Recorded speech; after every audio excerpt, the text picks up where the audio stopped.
I live in a pretty rural area, and my school bus used to come at the end of the drive I lived on at 7 a.m. every morning. It returned at 3 p.m. every afternoon to drop me off from school.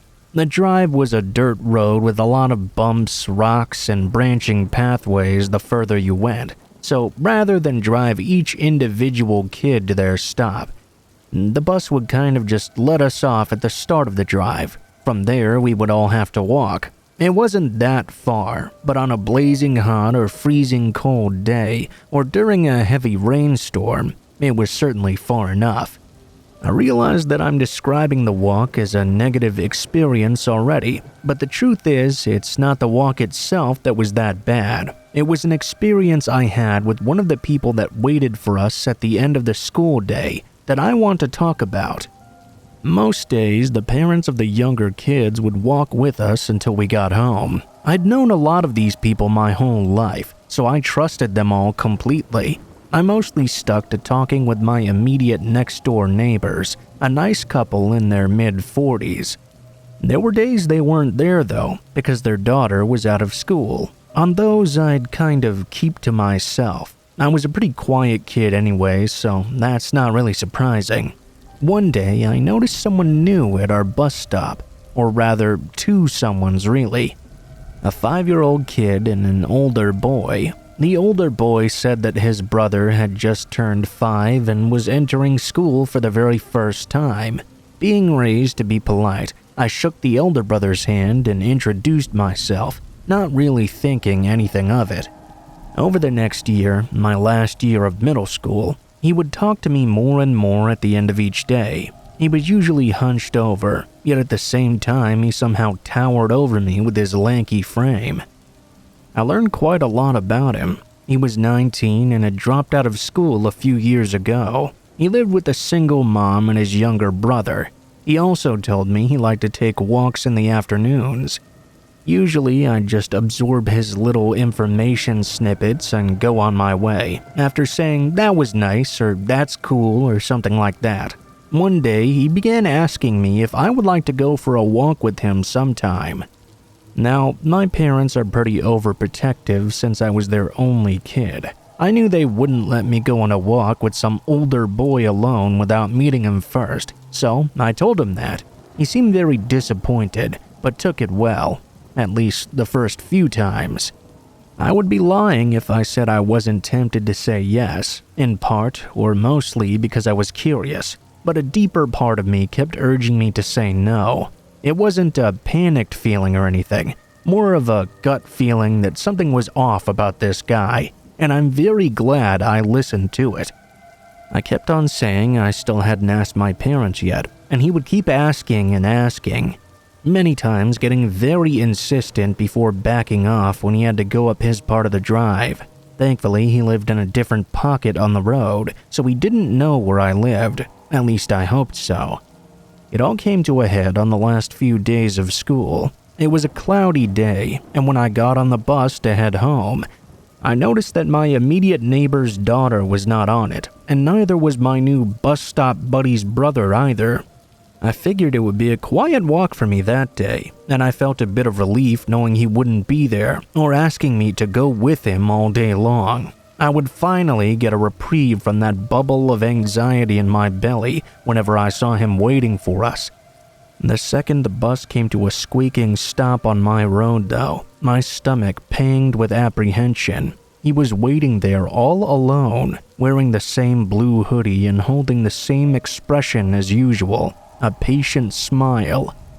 His hands were clasped behind his back. I tried not to make eye contact through the window, and I thought to myself, okay, let's do this. It's probably fine. He'll just ask me to go for a walk, I'll say no, and that'll be it, right? Wrong. Why was he even here in the first place? I wanted to ask him why, but I thought my first action should be to try and act normal. The conversation started off like usual at first. How was school and things like that. He looked more hesitant than usual, though. We're going to be moving soon. I won't get to see you or go for that walk anytime soon. Oh, that was my only response. I couldn't think of what else to say. On some level, I was relieved I wouldn't have to see him anymore. On the other hand, I felt sad for his little brother. The brother was a sweet kid, and it couldn't have been easy moving after only 1 year of kindergarten. In retrospect, this next part might not sound very creepy and maybe anticlimactic, but I have to remind you of the facts here. This was a nearly 20-year-old man talking to a barely 13-year-old girl. As he turned onto his road to go home, he turned around and fixed me with the most intense stare I'd ever seen. "I like you," he whispered to me. "As a friend, right?" I laughed and prayed that was it. He smiled as if I'd just told him the funniest joke he's heard in years. One day it'll be different. Now, a lot of you will question why I didn't just book it to the nearest phone to call my parents, but I was too surprised and confused to do anything in the moment. As he started to take a step towards me, I was already speed walking away down my bend in the road. I wondered if that really all happened or if I'd just imagined the whole thing. In the end, I had to accept that it really did. I never got a follow-up on this because I never saw him again, and if I did now, I doubt I would even recognize him. I don't know what he had planned for me or on that walk, or what his intentions were, if anything. But based on what he said and the gut feelings of my younger self, I'm guessing I really didn't want to find out.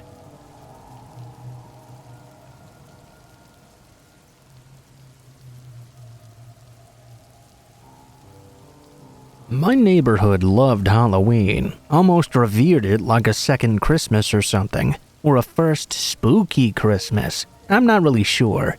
What I do know, though, is that when the first leaves started to fall and the air became crisp and cold, everyone's decorations began to emerge from their sheds or boxes or dusty garages. Skeletons, cardboard cutout witches, black cat piñatas, the ever-important jack-o'-lanterns, you name it. Every house had something. Some chose to be more elaborate than others, though, while some just had a Happy Halloween banner and a pumpkin on their front door. Others chose themes to completely transform their yard with. The neighbors to the left were particularly good at a haunted graveyard scene, with animatronic hands popping out of the ground and moving whenever people walked by. It was freaky, I'll admit, especially at night. On Halloween, they would set out a big fog machine, so trick-or-treaters couldn't see the scares until they were right on them. To be honest, I really liked it and found it quite charming. One house across the street, though, would prepare for Halloween in a different kind of way. None of us really knew them at all, but I would see them every once in a while. An older man and his son who was in his mid-20s. The man was graying and looked on the verge of needing a walker already. The son was, for lack of a better term, very scruffy looking. He still seemed to be able to handle the heavy lifting of moving boxes of decorations out onto the lawn every day, though. Their idea of spooky Halloween decorations was a common topic among my parents at the dinner table, as well as the local kids. Mostly because of how legitimately creepy they looked. This wasn't an over-the-top kind of creepy either. They were pretty damn realistic.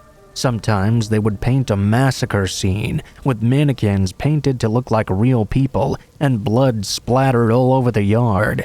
Other times it would be a realistic mad scientist torture scene, which featured the man and the son himself, the former of which would be strapped to a table. He would pretend to go at him with needles and other devices. We all figured they just had a really fucked up sense of humor, but I could tell it made my parents a little uncomfortable for my sister or I to go over there to trick-or-treat on Halloween. So it was that we avoided that house altogether. That was until my sister became a total brat one Halloween and insisted we go and see what was up with them. Her name was Dorothy, and she was going to have her curiosity satiated, no matter what. Being the responsible older sister, I had to keep up with her to make sure she didn't get herself hurt or get into too much trouble. So, when the big night came, we got ready. I was a generic black cat, and she was a little diva witch with a plastic broom and magic wand. We hashed out the plan. We would do our normal trick-or-treating routine, then loop back around to knock on the across-the-street neighbor's back door and conduct a little interview, of course. We'd pick their brains for why their Halloween decorations were so disturbing, and off we set. She ran around shrieking witchy curses at her friends, with me trailing behind and keeping an eye on everyone.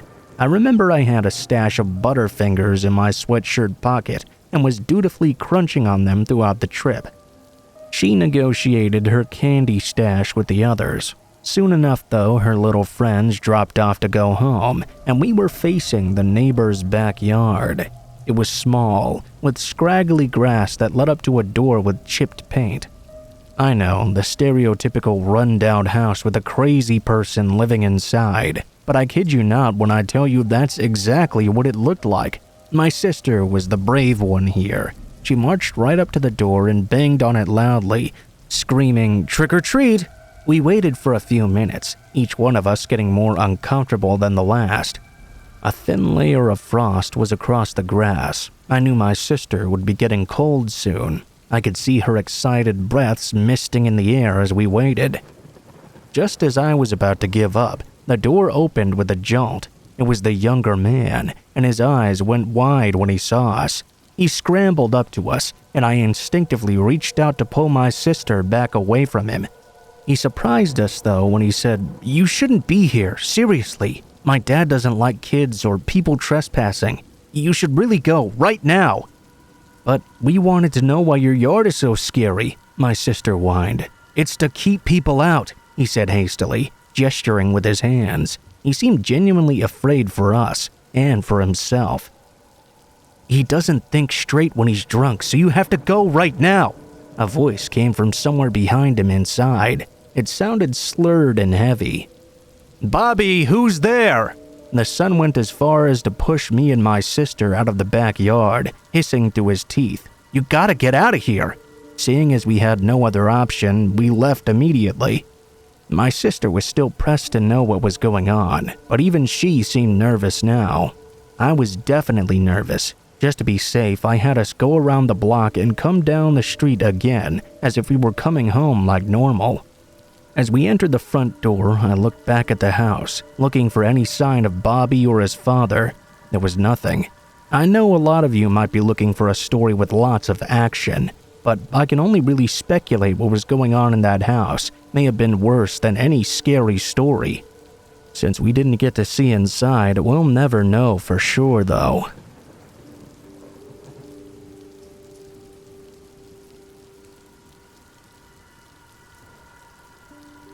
Okay guys, so before this story starts, I just want to let you guys know it has elements of SA and rape in it, so please skip this one if you're not comfortable with that sort of thing.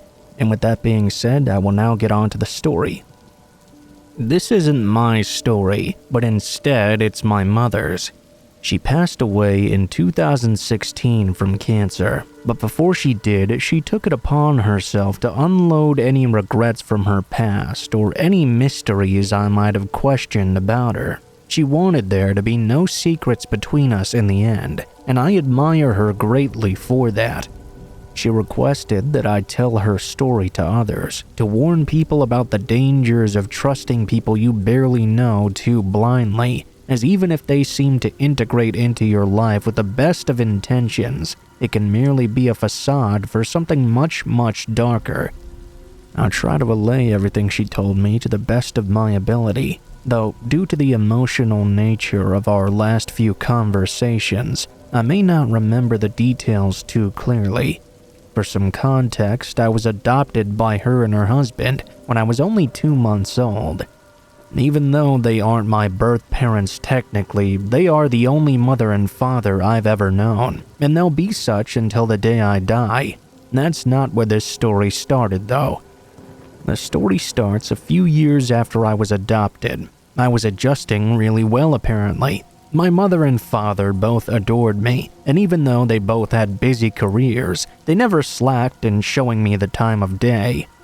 My mother was working as a home remodeler at the time, while my dad worked in sales. For the time, they made a very good living. My mom was beginning to feel a bit overwhelmed by everything though. She ran her business right from home, and the influx of new clients coming in was stressing her out really bad.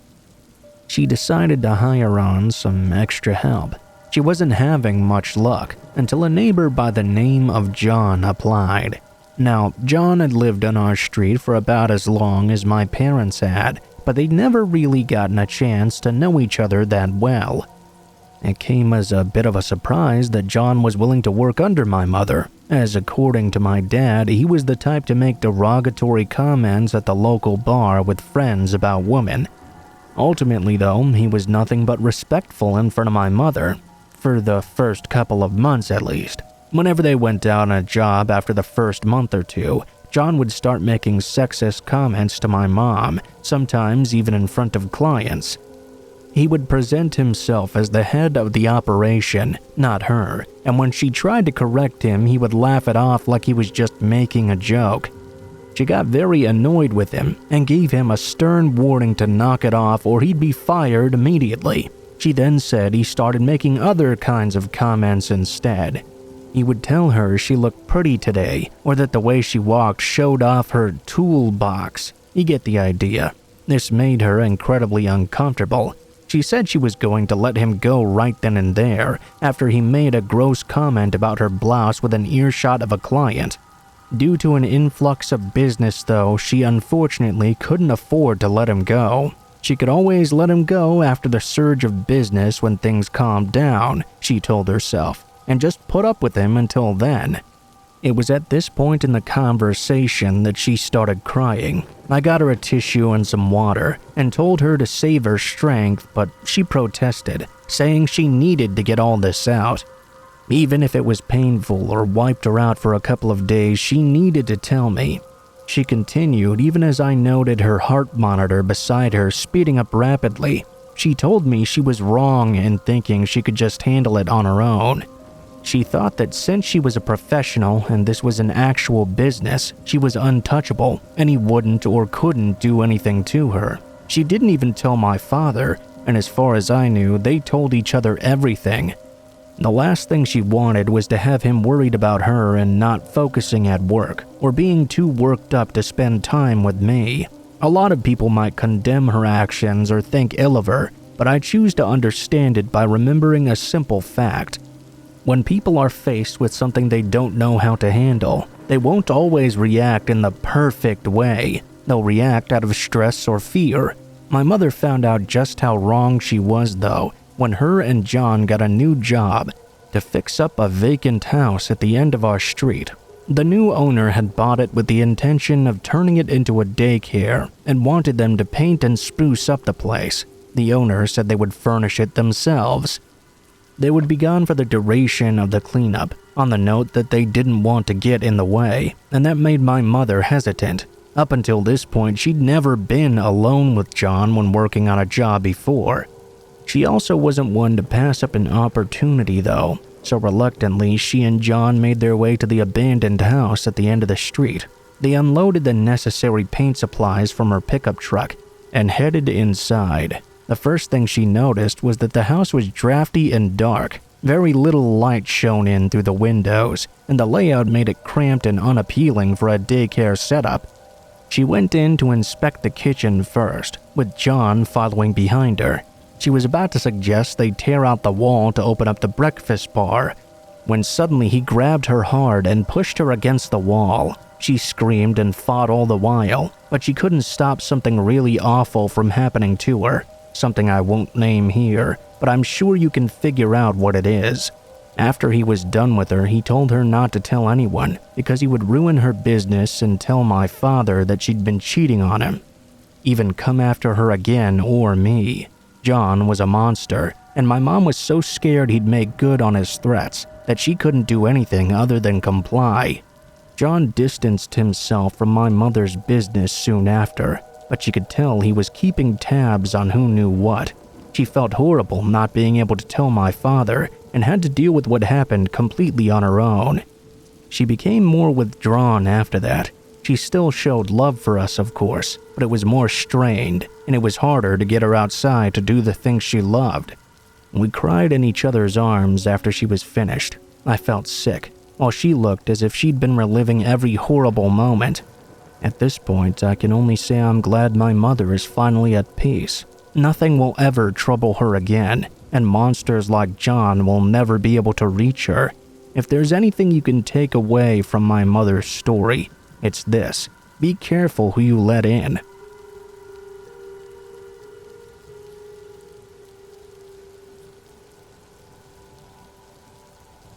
When I was 13, I was completely in love with the girl next door. Her name was Catherine, and she also happened to be my best friend. We would spend the night at each other's houses as kids all the time.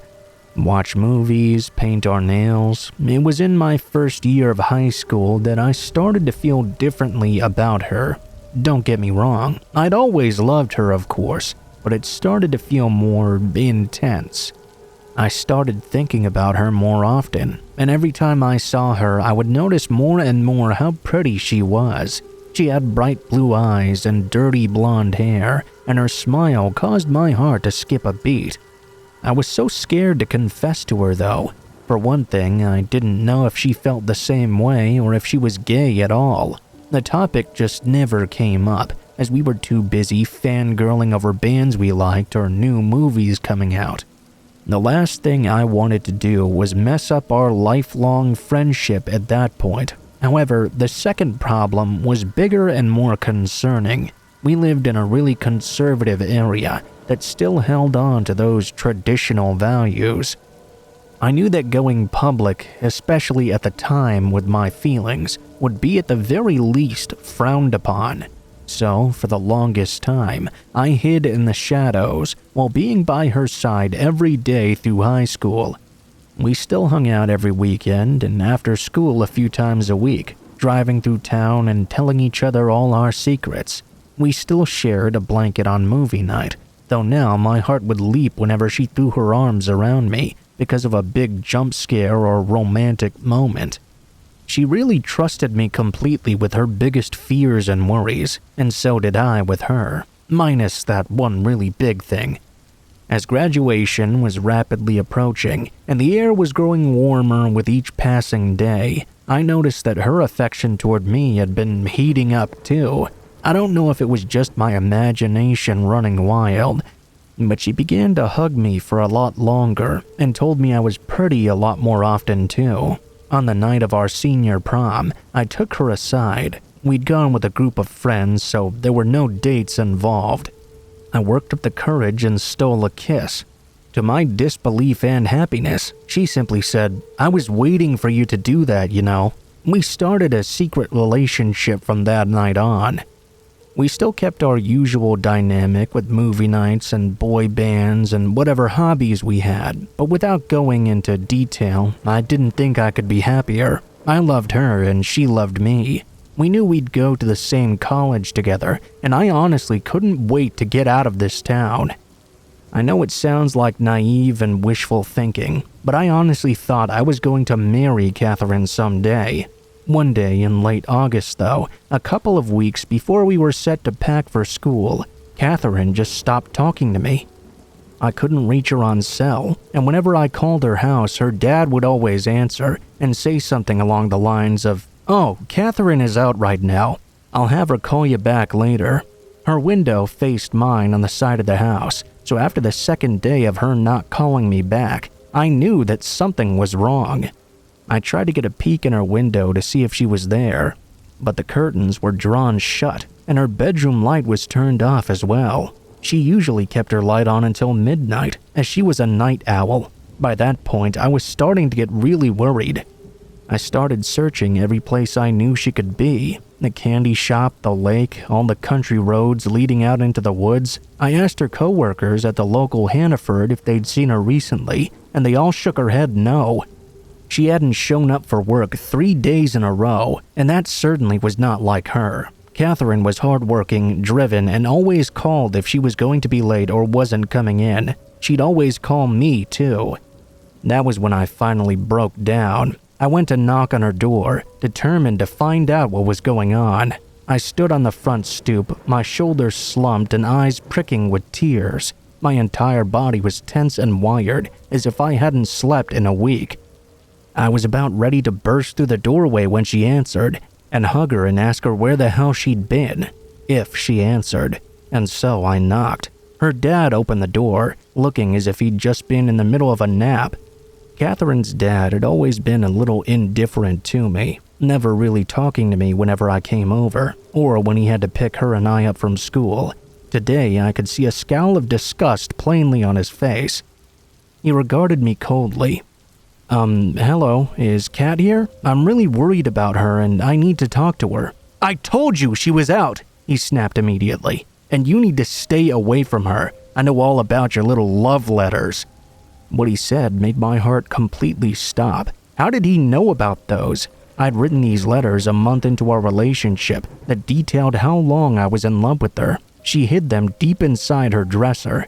He'd gotten them somehow. He must have done something to her, kicked her out of the house or worse. Maybe she ran away. I gasped and couldn't speak, but he did.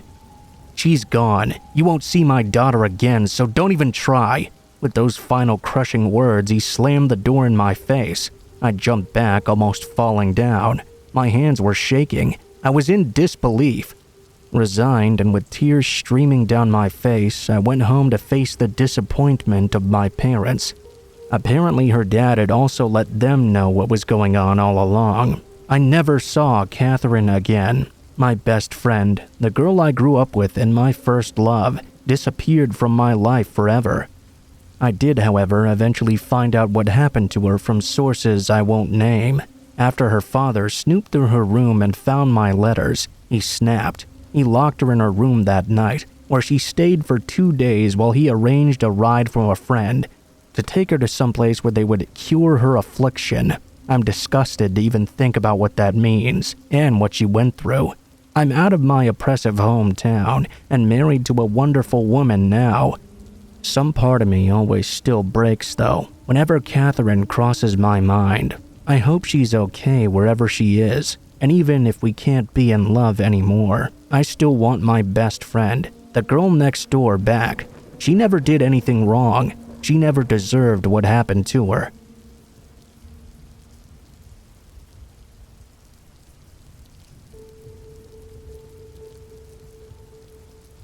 I'm a female. I was 25 at the time this happened. This was in 2018, and I lived with my boyfriend in our hometown.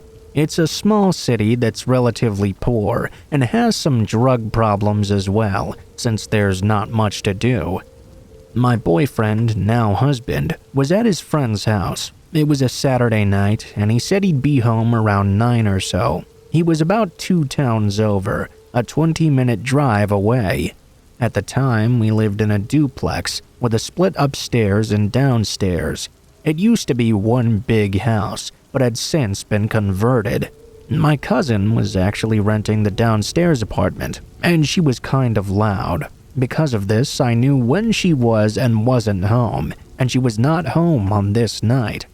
The way our street was situated, the backs of the houses on my street and the parallel street all faced a narrow alley, and the driveways were mostly only accessible this way.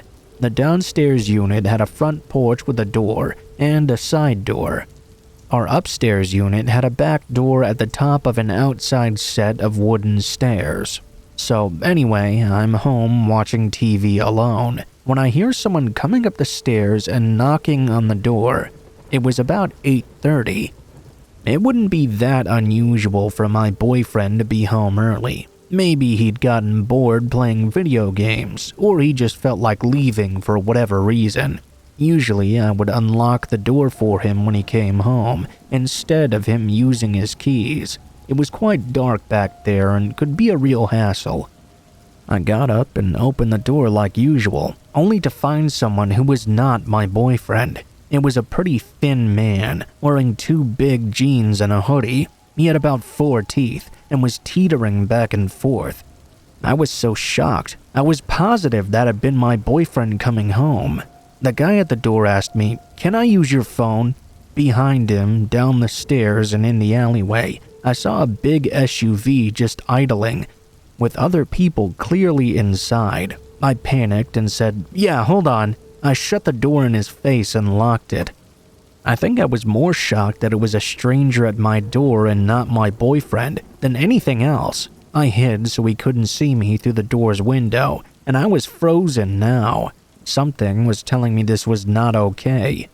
After a few minutes, I heard him run down the stairs. I go over to the door and see the car driving away in a hurry down the alley. I called my boyfriend and told him what happened. He said he'd leave, but like I said, it was a 20-minute drive. He had been just about to leave anyway. After he got home, I calmed down and felt a bit silly. Why not just lend the guy my phone? Was it really that weird? Then I thought about it a bit more over the next few days, though. It was 2018. This guy and whoever was in the car waiting for him, none of them had a phone? It wasn't like they were having car trouble either. What would they need a stranger's phone for? To even get to my home, they had to go down a random alley to the back side of a house, go up some random stairs, and knock on someone's door just to ask for a phone. They didn't go to my cousin's front door downstairs either. I would have heard someone out there on the porch. They didn't go to any other house. I saw them leave the street entirely. Why go to a house to ask for a phone when there was no car in the driveway? Of course, as tends to be my luck, our battery-powered security camera was dead at the time. I'm genuinely not sure what they wanted. If anyone has any ideas, please let me know. I'm sure they didn't want anything good, though.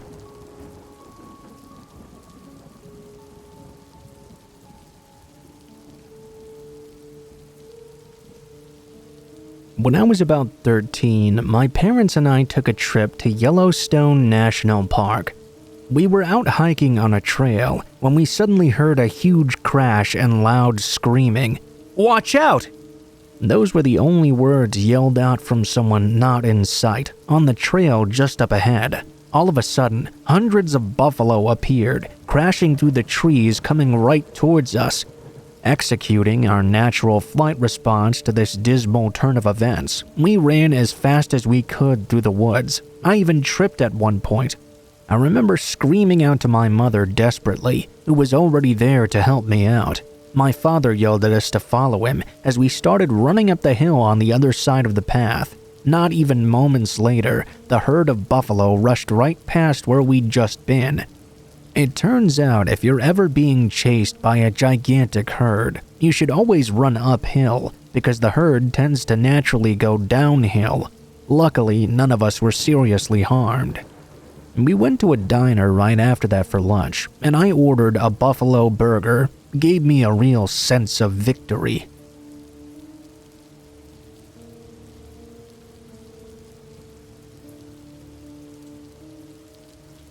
Camping in general can be pretty freaky. Not so much during the day, but when it gets dark, it gets real dark. Whenever people say the Blair Witch Project wasn't scary, I always ask them if they've ever been camping for real. If you have, then that movie probably freaks you the fuck out. Laying in your tent at night, not knowing what's 3 feet away from you is terrifying. It's pitch black and quiet. It's like being alone in a creaky old house, except with a 10 times multiplier. Every sound could be a bear, a wolf, or a person out to get you. If you're in a tent, you can't see what's going on. Probably my freakiest experience happened when I was a kid. We went camping in Colorado. It was dark, but still too early for us to be tired. We were all sitting around the fire doing the do, talking, eating s'mores, whatever. I would say we were telling scary stories, but fuck that. We were probably talking about Disney movies or some other dumb shit. Now, keep in mind how dark it is out there. The light from the fire only goes out so far, and it creates like this black wall where all the light just stops altogether. We were sitting there when all of a sudden my sister looked up and got rigid. I looked over and saw a pair of eyes staring at us from the darkness. Me and my sister started freaking out. We were right on the edge of losing our minds scared.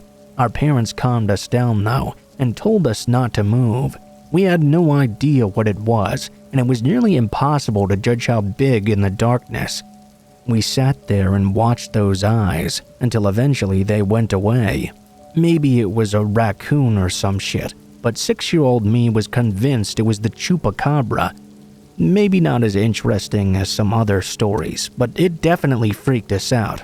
My dad admits to this day that he was not scared, but notoriously he's never been able to handle anything scary on any level, so I really call bullshit on that.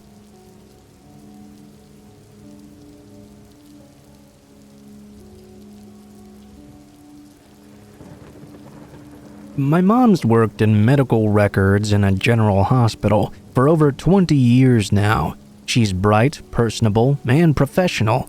What I'm saying here is that there's not much that phases her anymore. Even at the dinner table, no, she doesn't reveal any personal info about any charts or anything. She just tells enough to make everyone lose their appetites. She had one incident a couple of years ago, though, that actually rattled her quite badly, and she took a while to open up to me and my dad about it. Actually, it rattled a lot of people in her department, maybe even the entire floor, because it wasn't exactly an isolated experience. My mom's office was located on the second floor of the hospital. In one corner, it had a locked door with a code to get in for security purposes. It also had big glass windows, providing a view inside.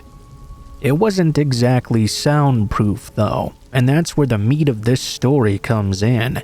I won't bother you with random details about the regular workday, but my mom said she was sitting at her desk as usual when suddenly a quite unusual sound tore throughout the area.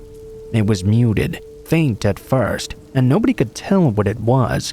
My mom paused in her work, as did so many others. Without the mismatched clacking of keyboards, the office was eerily quiet. It seemed like everybody held their breath, waiting for the sound to come again. And it did. Oh boy, did it. A clear guttural scream tore through the office space and down the hall. It sounded like an elderly woman in excruciating pain. But something was off here. Well, obviously something was off that a woman was screaming in the first place, but for other reasons than what you might think. For one, my mom said it was louder than any human could feasibly make a sound. For another, there were no patients allowed on this floor. And for a final thing, it seemed to be echoing. It was coming from the floor's elevator. Security was quickly called to the elevator for a short time. My mom said it was hard to concentrate, knowing somebody might have had something bad happen to them. Maybe they were stuck in the elevator shaft or had been crushed or something. She couldn't imagine how anyone could survive that, let alone an old woman. But still, she found herself going through the motions without really putting any thought into them. She said she felt numb, like all her mental energy was just drained away or sucked into finding out what happened. Punchline is, they didn't find anything. The hospital security searched the entire floor, elevator, and personnel top to bottom. There was no trace of an injured elderly woman. I know this story sounds a bit far-fetched, but to this day my mom is adamant about what happened, and there are many other witnesses as well. Maybe it was an elevator malfunction, or a mass hallucination. Maybe something even more chilling like a ghost or something. I guess we'll never really know.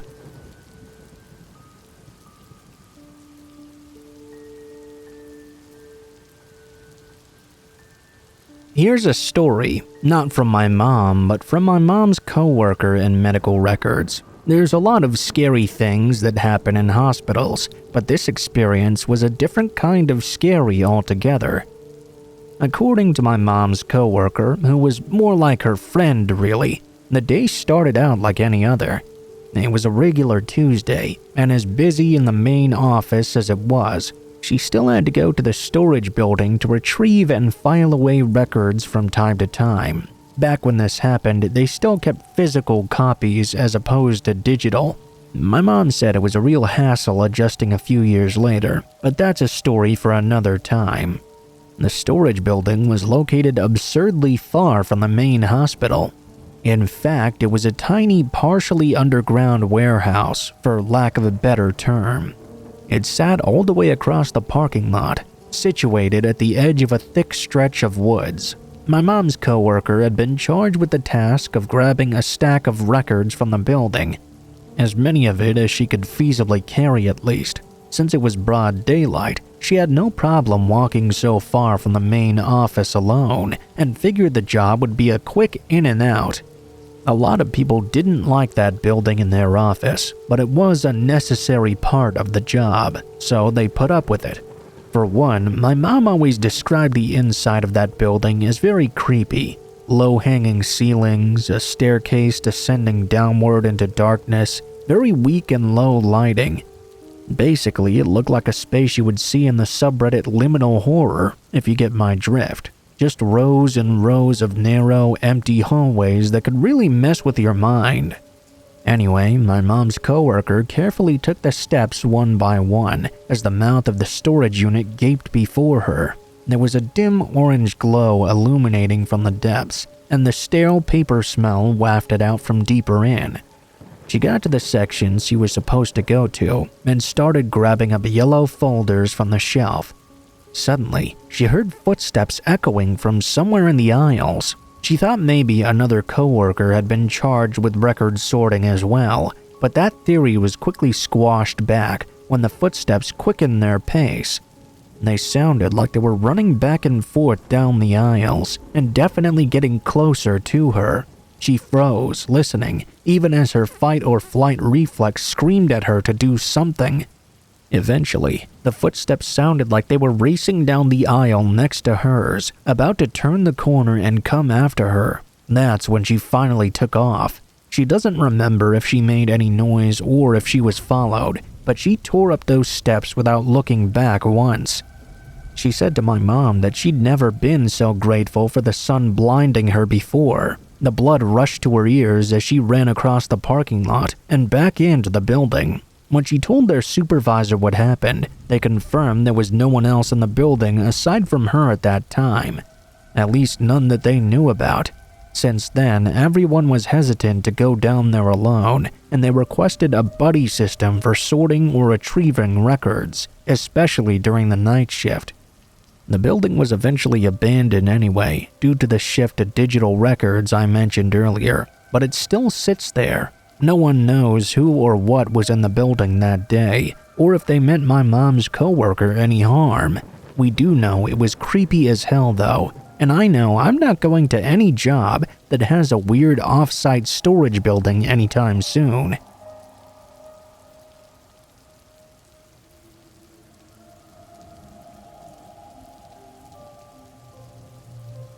I'm a 29-year-old female. Call me Mary. I worked in a mental health and psychiatric ward in a hospital for about 7 years before I resigned last year. It can be really grueling, but it's ultimately rewarding work. I mostly conduct individualized therapy for inpatients who don't respond to outpatient or group therapy well. I advocate for their needs, and am able to make real connections with people who sometimes just need some extra support. It's really opened my eyes to the scope of the human condition. Forgive me if that sounds a bit pretentious, and what others' lives are like besides my own. Every once in a while, though, I get someone in my ward that I don't have the qualifications to treat. Not for lack of trying, mind you. Sometimes they just don't click with anyone in our facility. And that's just the state of things. You just do the best you can to help them adjust until they find someone they can open up to. There was one patient who transferred into my care, though, that I genuinely grew to fear despite my efforts to keep up an empathetic professional front. Barring names, the patient was transferred to the mental health ward during my last year there. He was in his 30s and really thin. According to his primary doctors, he had stopped eating because he was convinced his wife of 5 years was trying to poison him. He began to get belligerent and borderline violent with the wife, swearing at her if he thought she was behaving suspiciously. At first, he was admitted to the ICU because of his poor health, but after a few weeks, he got approval for referral upstairs to psychiatric. That's where I came in. Our first few sessions, I would do most of the talking. He was very quiet and withdrawn, but he seemed to acknowledge that maybe he was wrong about his wife, which was a start to me. I asked him why he thought his wife was trying to poison him in the first place. He said the suspicion had started when she went out of the room to pour him a drink rather than just bringing the bottle right in. He said she had told him the bottle was almost out anyway, and she saw no point in bringing it all the way over only to immediately throw it away. But he didn't believe her. He gradually opened up a bit more from there. He said they'd been having some problems prior to his beliefs. They had separated for a few months before the first incident, and he often described her as looking at him with what he described as bitchy contempt. Like she was pissed at him, but he didn't even know what he'd done wrong. I thought we were making some good progress. I reminded him that each incident of his wife trying to poison him had a rational explanation, and let him work out the reasons for himself with some gentle guidance. That was when the first accusation came up. He sat across from me in my client chair one day. There was a desk between us, and I felt good knowing there was some sort of barrier there. He suddenly grew quiet in a moment where we were talking about another incident with his wife, something involving his birthday cake. He sternly said, "Are you with that bitch?" "Excuse me?" I said out of reflex. Every bit of conflict training rushed through my head as I recomposed myself. I cleared my throat. "I apologize, but what exactly do you mean by that?" I could see the veins bulging out of his neck as he narrowed his eyes at me. His voice was low and nearly a growl now. "You're with that bitch, aren't you? My wife. You're trying to get in my head so next time I'll eat what she gives me, right? Don't deny it." "I don't know your wife," I said gently. "Now, how about we take a moment," and he suddenly slammed his fist down on the desk. "No! No! You're trying to poison me too! Don't talk to me!" He seemed like a completely different person from when I met him. He started spitting and swearing, leading security to be called in. They had to sedate him to take him back to his room. All the while, I was pushed back against the window to my own office, unable to move and completely rattled. My hands shook as he was dragged out of the room. I felt like I was in the sights of someone who genuinely wanted to hurt me or possibly kill me. Although he didn't get the opportunity to physically harm me, I was pretty sure he really wanted to. He'd been supplied with nutrient supplements that had returned him to his former strength, and I'm very small, so he would have had no problem tossing me around the room like a rag doll if he wanted to. I was offered the rest of the day off, which I gratefully took to process these events. I needed a fresh mind to come back the next day and work with other patients. I didn't know how I would deal with this guy going forward, especially if he felt he couldn't trust me anymore. But I decided to cross that bridge when I came to it. The next day, the patient was brought in. He wanted to apologize and said his wife had baked me a cake for taking care of him. Now, I'm not allowed to accept any food items from patients or outside family members, so I said I was grateful, but I had to politely decline. He immediately became irate, asking in an angry tone, "Why won't you eat it, huh?" This caught me off guard. For one, he was being treated for a possible delusion that his wife was trying to poison him. For two, it was strange he trusted his wife with any sort of food at this stage.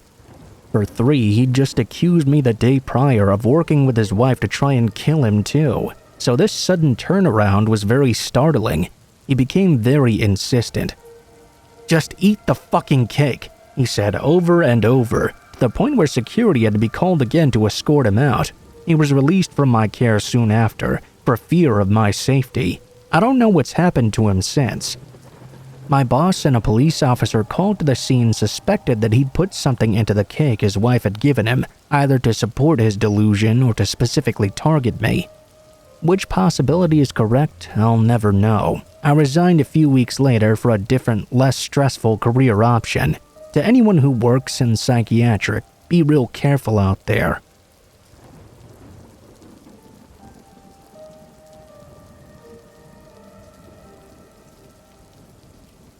I was at a lake in the woods fishing with my 4-year-old kid and wife. There was nobody there except for us. The lake was surrounded by a dense forest of trees, brush, and the like.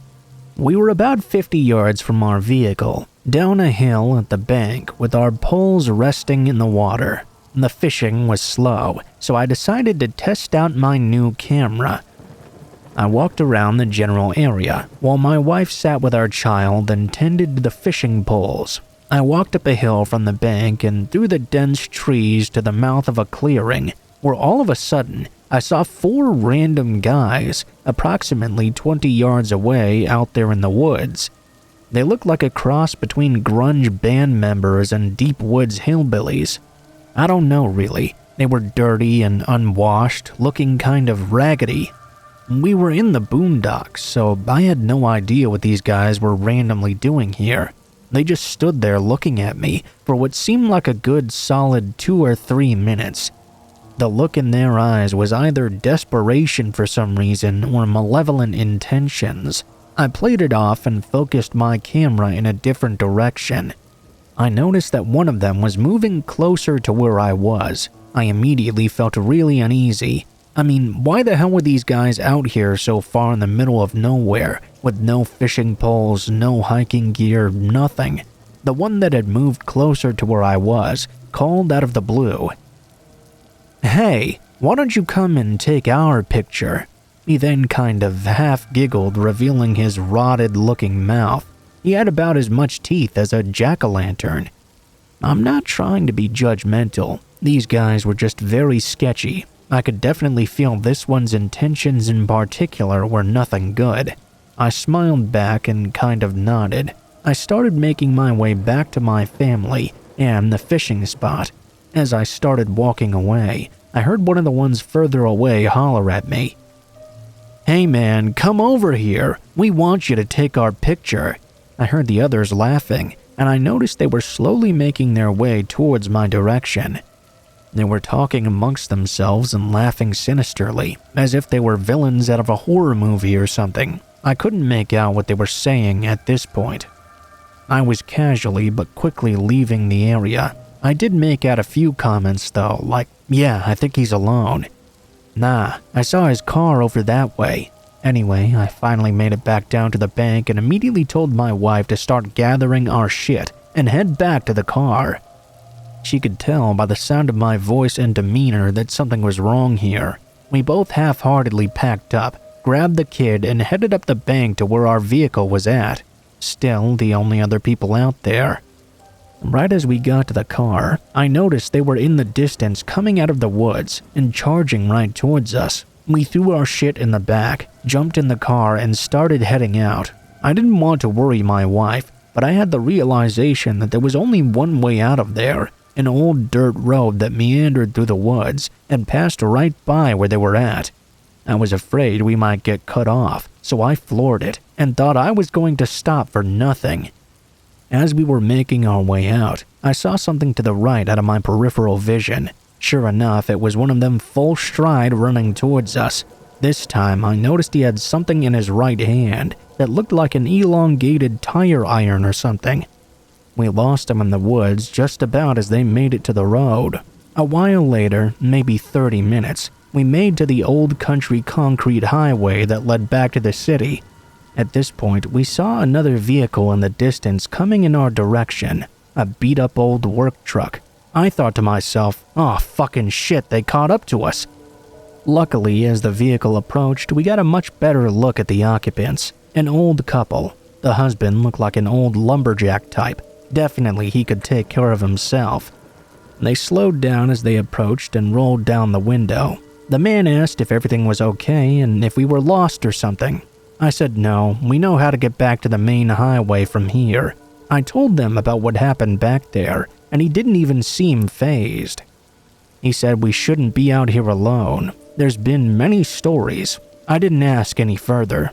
He then said that he never comes out without his rifle and his Nam knife. I'm assuming he means Vietnam. Anyway, we thanked them and got the hell out of there, never to return.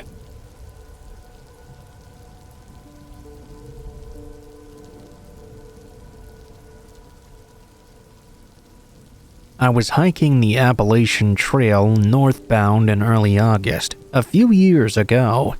I was a day out of Davenport Gap, heading to Hot Springs, North Carolina. I don't remember the exact shelter I was at, but I know it was north of Max Patch. That time of year there aren't many people on the trail. and other than a couple of cars, I hadn't seen or spoken to another person in a full day. I decided to end my hike for the day at around 7 p.m. so I could eat dinner and prepare for bed before dark. I was also filming a little diary of my hike as a gift for my sister. I ate, filmed, reloaded on my water, and hit the hay right as it got dark and all the crickets started to come out. At about 2:30, I was startled awake, but not by a noise, rather by the absolute silence around me. I didn't hear the toads, crickets, or owls that you'd expect to hear at that time of night. The sounds I'd been hearing when I'd gone to sleep just 6 hours earlier. I looked around, but I couldn't see anything. Everything was perfectly still. I made the decision that I had to get the fuck out of there. I packed all my gear in about 5 minutes, threw on my headlamp, grabbed my bear bag, and noped my way up the trail. I'm pretty sure I averaged 4 miles per hour in the pitch black until sunrise. Because of such an early departure, I finished my planned 18 miles into Hot Springs by 10 a.m., which was kind of nice.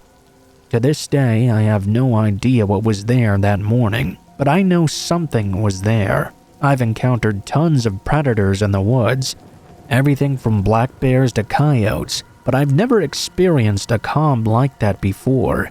That sort of thing only occurs when there's a large predator nearby, or even worse, a crazy person. Who knows what would have happened if I had stayed until sunrise? Maybe nothing, but I don't think it was worth sticking around to find out.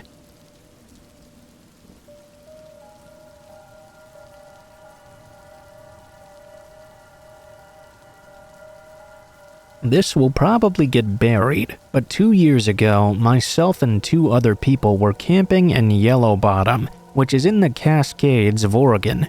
About 3 a.m., I woke up, hearing what sounded like a bunch of people having a campfire party. It was nothing huge, not even scary really, just a bunch of talking, laughing, stuff like that. I was kind of pissed off, since we'd specifically come up to get away from the college kids and such. Now, those very kids had set up camp what sounded like no less than 100 yards away. I couldn't see fire or light through the tent walls, and since that was my big concern, a fire in the woods, I just kind of ground my teeth about it and went back to sleep. About an hour later, I woke up again. This time, somebody let a little kid start crying. This was getting seriously annoying. It was not wailing, but sniffles. The kind of long-term crying a real small kid would do. I listened for about 5 minutes. Since I'm not a monster, I started to get this prickly feeling that maybe something was really wrong. You know, there was this little kid crying all alone. Where the hell were their parents? I started to get up, and my friend, who I thought was sleeping, grabbed my arm, just about giving me a heart attack. "Don't go out there, just wait." He knows the woods way better than me, and he sounded actually scared, so I sat there and waited. Yeah. A few minutes later, the crying stops, and the party starts right back up. But the weird thing was, now I couldn't really pinpoint what direction the party was coming from. I was trying to tell if maybe a group had found the kid or something and they were all talking together, but no matter what I tried, I couldn't pinpoint the direction. This party went on for another hour, just until the break of dawn, when all of a sudden nothing. The sounds literally cut off in the middle of a laugh. Now there was silence.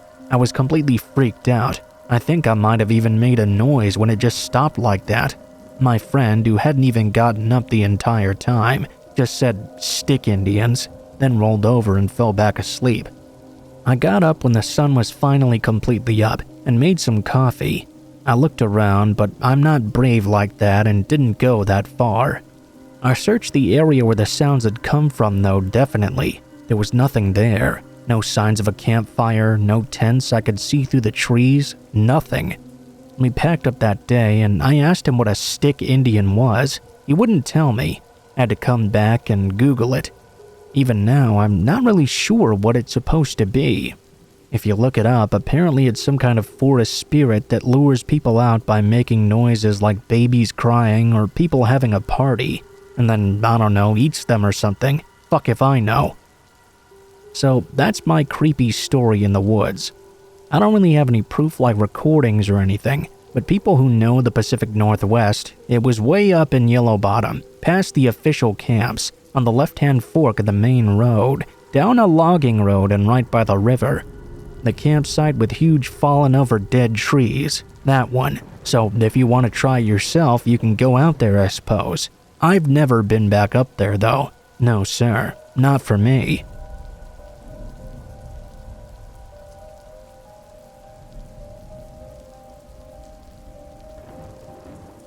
So my father and I were up there with his girlfriend and her 2 kids in a cabin out in the woods. It was late afternoon, and the door was open because it was a nice day.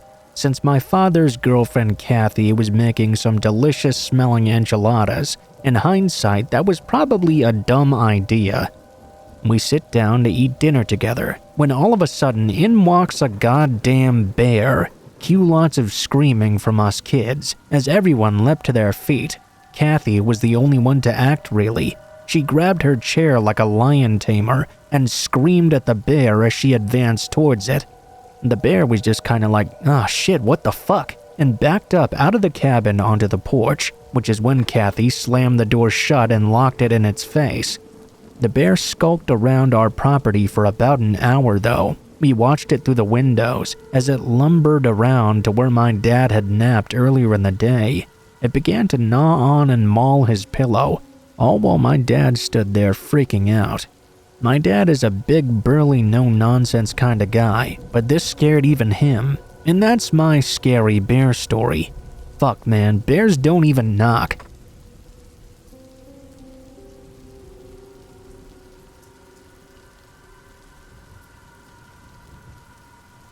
I was hunting a big field for whitetail. It was public land and I decided not to set up a tree stand, instead just sitting behind some heavy cover on the ground. I tried to get my spots well before the sun was up, so I was not making noise at first light. When many deer start to move around, I got to my spot at about 5 a.m. It was absolutely pitch black, and all I had for light was my headlamp. After I switched it off, it was quiet for about 30 seconds when I suddenly heard a howling from my right side. It was clear that the howl had come from the edge of the field I was in, roughly 200 yards away. It sent shivers down my spine. 30 seconds passed, and I heard a second howl in the opposite direction, on the other side of the field. At this point, I was pretty freaked out, but I figured it was highly unlikely anything would attack me. Not much longer though, when from directly behind me, somewhere in the thick of the woods, there was a third howl. I was completely surrounded, and I was terrified. My truck was about 500 yards away to my left. It was along the edge of the woods in the field, and down a narrow path that cut right through them. I flicked on my headlamp, and flipped the safety off of my gun. I equipped my hunting knife as well, and started to move as fast as I could. I made it back to my vehicle. I waited until the sun came up before I went back and actually tried some hunting. I never saw a deer that entire weekend though. I presume that whatever was doing that howling drove the deer away, and I don't really blame those deer one bit. The entire experience was very scary, and I've done a lot of hunting and camping. I've spent a lot of time in the woods, both during the day and night, and nothing has ever freaked me out that bad.